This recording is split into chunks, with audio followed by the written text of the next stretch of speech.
Bonjour Monsieur le ministre, Venant Saka, journaliste pour le quotidien L'Inter.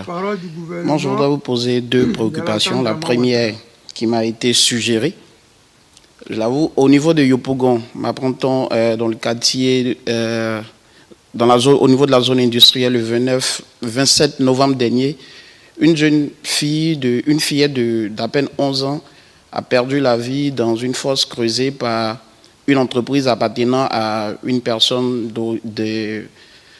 d'origine étrangère. Et le maire de la commune de Yopougon s'étant dépêché sur les lieux a porté sa solidarité, sa compassion à la famille. Mais à l'issue de cela, une enquête aurait été ouverte, mais jusque-là, le concerné, celui à qui appartient ce site-là, ne se serait jamais présenté à la police. Il s'est fait représenter par son avocat et après les différentes convocations qui lui ont été adressées jusque-là, cette personne-là serait introuvable. Est-ce que le gouvernement a été saisi de cette question? Si oui, quelle est donc la situation?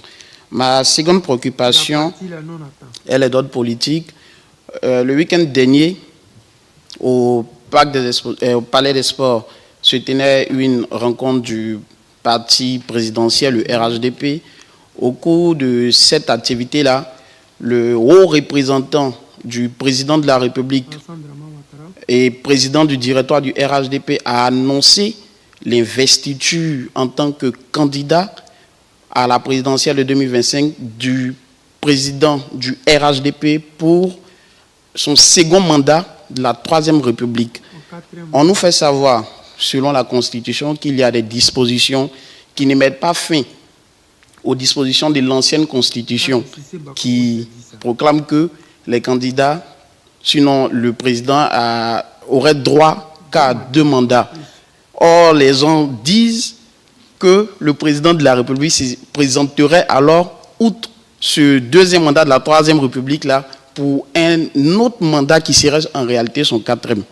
Monsieur le porte-parole, est-ce que c'est véritablement le cas? Merci. Il est choqué de la question. La deuxième question m'a l'air bien alambiquée. Je vais essayer de... déjà, pour ce qui concerne la première question, c'est vous qui me l'apprenez, donc je n'étais pas informé. Mais vous devez savoir que notre pays est organisé et vous-même vous avez indiqué qu'il y a une procédure qui est en cours. Donc laissons la procédure aller jusqu'à son terme, parce que visiblement la police a été saisie. Visiblement, donc, la personne à qui appartiendrait, je vous avais parlé au conditionnel à chaque fois, donc cette entreprise s'est fait représenter par son avocat, c'est le rôle des avocats. Donc, vu que la procédure est en cours, j'ai l'habitude de vous dire que le temps de la justice n'est pas le temps des hommes. Laissons la justice aller jusqu'au bout de sa procédure et puis évitons des conclusions trop hâtives, évitons des supputations. Évoquer l'origine étrangère de la personne n'a rien à voir ici. Bon, on est en faute, on n'est pas en faute. Voilà. Donc, je voudrais quand même faire ces petites précisions en disant de laisser donc la justice faire son travail. Déjà, sur la terre, personne ne peut se cacher. Quel que soit l'endroit où vous êtes, si vous êtes en faute, que la justice doit aller vous chercher et se donnera les moyens de vous trouver. Il y a des coopérations entre les différents pays.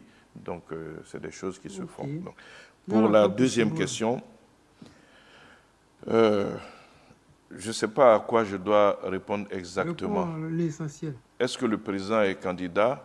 Nous avons tous dit que nous attendons qu'il dise s'il répond à l'appel du peuple ou pas.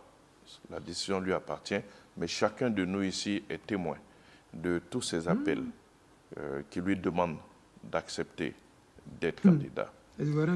Donc, si c'est ça votre question, nous attendons que le président décide. Il a entendu la voix du peuple, il a entendu la voix de toutes les composantes de la population ivoirienne, que ce soit les agriculteurs, les femmes, les jeunes, les travailleurs. Donc, la décision lui appartient. Est-ce qu'il peut être candidat? Le président respecte les textes. C'est oui ou non?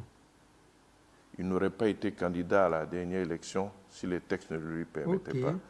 Je pense que c'est une injure qui est faite à ce monsieur, dont tout le monde connaît la droiture, dont tout le monde connaît la rigueur, dont tout le monde connaît le respect pour les textes que de penser qu'il est capable de violer les textes.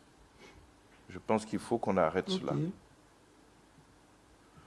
Chacun de nous ici peut retracer la vie du président et voir que c'est une vie qui a toujours été faite de rigueur. Il n'aurait pas atteint le niveau qu'il a atteint au niveau de la finance internationale s'il n'avait pas été un homme rigoureux et qui respecte les textes. C'est quel niveau? Donc je pense qu'on doit tenir compte de cela et il faut éviter, donc, pour des calculs politiques, de jeter l'opprobre sur des personnes qui ont passé toute leur vie dans la rigueur, dans la probité et dans l'honnêteté. C'est une plaisanterie de mauvais goût. Ivoirien, vous venez d'écouter le porte-parole du gouvernement d'Alassane Draman Ouattara. Il dit à nous, Ivoiriens, qu'Alassane Draman Ouattara, c'est quelqu'un d'honnête. Il dit encore aux Ivoiriens que la nouvelle constitution, que lui, Draman Ouattara, et ses juges, pour ne pas dire ses procureurs et ses suiveurs, avaient dit à l'époque qu'Alassane Draman Ouattara ne pouvait pas faire un troisième mandat et que la nouvelle constitution ne lui permettait pas de faire cette nouvelle constitution. Quand ils battaient la campagne de la nouvelle constitution, ils avaient écrit en vert et en gras, je vais vous mettre ça tout à l'heure, que cette nouvelle constitution-là ne permet pas à Alassane Draman Ouattara d'être candidat. Et que même s'il le voulait, il ne pourrait pas. Ça, c'est le ministre de la Sécurité qui nous disait ça, Sansan Kabiré. Cissé Bakongo, qui est aujourd'hui au RHDP, pour ne pas dire le secrétaire général du RHDP, il nous l'avait bien dit, que cette nouvelle constitution-là ne met pas en cause l'ancienne constitution et que les deux mandats seraient respectés dans la première et la seconde, qui est celle de 2016. Donc aujourd'hui, dire aux Ivoiriens qu'Alassane Draman Ouattara a toujours respecté la loi ivoirienne et la constitution ivoirienne, c'est faux. Parce qu'il nous avait dit en 2020, c'est un cas de force majeure.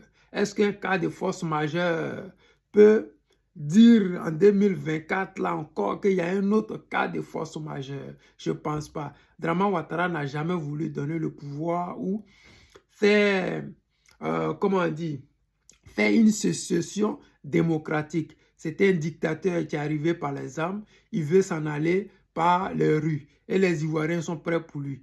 Lui, son terminus, c'est 2025. C'est à lui de choisir l'option qu'il veut. S'il veut partir par la voie démocratique, comme ça s'est fait au Sénégal, au Ghana, nous, les Ivoiriens, nous sommes prêts à l'accompagner dans ça. S'il veut partir par la voie de la violence, nous, les Ivoiriens, nous sommes encore prêts pour lui. Parce que 2025, on ne va pas laisser les Ivoiriens dormir sous des ponts. On ne laissera pas les Ivoiriens dormir au cimetière. On ne laissera pas les Ivoiriens au chômage, faisant croire qu'ils sont en train de construire des ponts, faisant croire que l'argent travaille, c'est pour cela que les Ivoiriens n'arrivent pas à manger 3 fois ou 2 fois même par jour.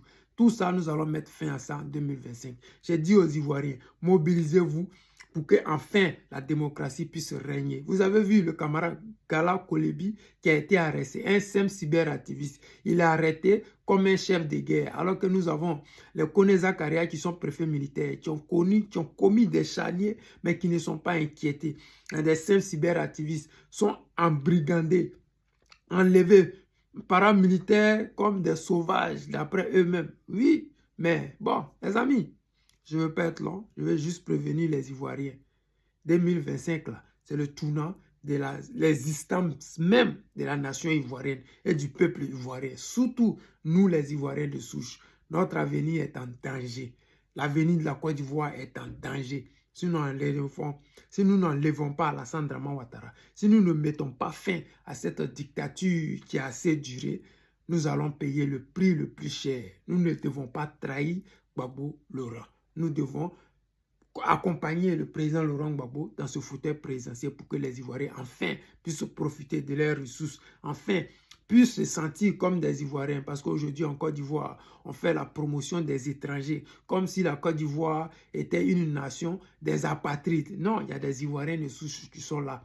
Ce n'est pas les Miss France qui vont venir faire la promotion de la Côte d'Ivoire, mais c'est nous les Ivoiriens, à travers nos réalisations, à travers nos œuvres, que les étrangers sauront qu'est-ce qui se passe.